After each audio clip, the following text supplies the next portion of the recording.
বালি মাফিয়াদের কাছে বালি হচ্ছে সোনা, আর এই সোনা পাওয়ার জন্য দেখা যাচ্ছে যে অজয় নদের পাশে যে জমি ছিল চাষের জমি, সেই চাষের জমি কিভাবে মাটি কেটে সেখান থেকে বালি তোলা হয়েছে এবং সেখানে জলও ঢুকে গেছে। দেখা যাচ্ছে ছোট ছোট পুকুর তৈরি হয়েছে অজয় নদের পাশে, এবং সেখানে দেখা যাচ্ছে যে জমি বাঁধ কিভাবে ধসে পড়েছে একটা, আর সেখানে বাঁশ ঝাড় দেখা যাচ্ছে, সেই ঝাড় পর্যন্ত দেখা যাচ্ছে ধসে পড়েছে। অর্থাৎ এখান থেকেই যেটা অভিযোগ উঠছে, বালি মাফিয়ারা তারা মাটি কেটে বালি তুলছে।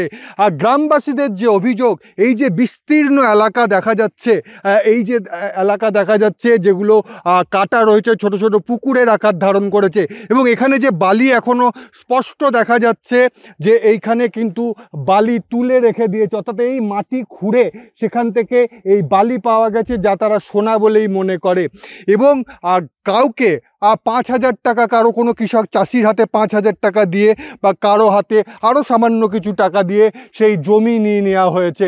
গ্রামবাসীদের অভিযোগ, নদীর পাড়ে যে চর ছিল সেই চর তারা পূর্বপুরুষ ধরে চাষ করে আসছে, কিন্তু বালি মাফিয়ারা জোর করে কখনো সামান্য 1,000 টাকা বা 5,000 টাকা দিয়েও সেই জমি কেড়ে নিয়ে এই রকম অবস্থা করেছে। একেবারে ছবি দেখলে দেখা যাবে যে নৌকা চলছে, সেটা হচ্ছে অজয় নদ, আর তার পাশেই ছোট ছোট যে ডোবার মতো হয়ে রয়েছে, এই ডোবা কিন্তু কেটে তৈরি করা হয়েছে।